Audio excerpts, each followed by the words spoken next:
बहुत से लड़कों ने कमेंट कर करके ये बात पूछा कि सर टूर ऑफ ड्यूटी को अच्छे से समझा दीजिए। तो चलिए समझते हैं हम लोग। आप नहीं कह सकते हैं कि इनमें से कौन सा जवान टूर ऑफ ड्यूटी का है और कौन सा जवान हमारा मतलब परमानेंट है। तो सब का सब क्या रहेगा, एकदम सेम रहेगा। जो आर्मी है इसकी दो सबसे बड़ी खासियत होनी चाहिए। सबसे पहला कि आपकी आर्मी एक्टिव होनी चाहिए, दूसरा कि आर्मी को यंग रखना जरूरी है, जवान रखना चाहिए आर्मी को। इसलिए आर्मी के जवानों को बहुत ही जल्दी रिटायर कर दिया जाता है और रिटायर के बाद उन्हें पेंशन भी दिए जाते हैं। पेंशन के बोझ को कम करने के लिए टूर ऑफ ड्यूटी को लाया गया। तो आर्मी में जाने के कई रास्ते हैं। इंडिया में अगर देखिएगा तो ये 3 रास्ते हैं। अभी इंडिया में एक दौर है परमानेंट कमीशन।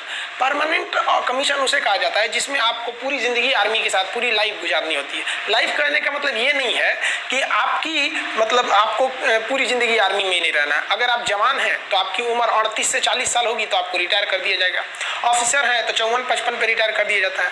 कर्नल से ऊपर रैंक के हैं तो 60 साल पे रिटायर किया जाता है। तो ऑन एन एवरेज ये परमानेंट में आते हैं। इसके अलावा एक शॉर्ट सर्विस कमीशन होता है। इसमें आपको 10 से 15 साल ड्यूटी करनी होती है।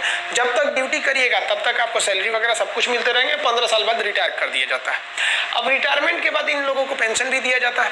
अब आर्मी जो नया प्लान कर रही है वो टूर ऑफ ड्यूटी ये 3 साल के लिए होगा। एक रेगुलर जो जवान होता है उस जवान को पूरा परमानेंट अगर ड्यूटी दीजिएगा तो भर्ती से लेकर उसकी जितनी सैलरी बनती है, अलावेंस बनता है, भत्ते बनते हैं, उसको पेंशन होता है, वो सब मिलाकर 11 करोड़।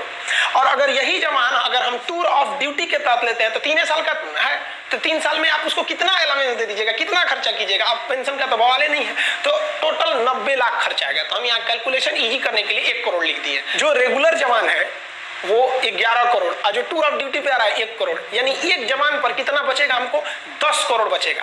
दूसरा ये तो पैसा बच ही गया। दूसरा ये जो फुल समय ड्यूटी करेगा, जैसे मान लीजिए कि हम ही आर्मी में भर्ती हो जाए तो अभी हम अच्छे से ड्यूटी कर सकते हैं, लेकिन 10 साल बाद क्या बुढ़ा जाएगा आदमी, अच्छे से नहीं ना ड्यूटी हो पाएगी, उतनी बेहतरीन ढंग से नहीं हो पाएगा जितना एक यंग आदमी कर सकता है। तो इससे डबल फायदा टूर ऑफ ड्यूटी से।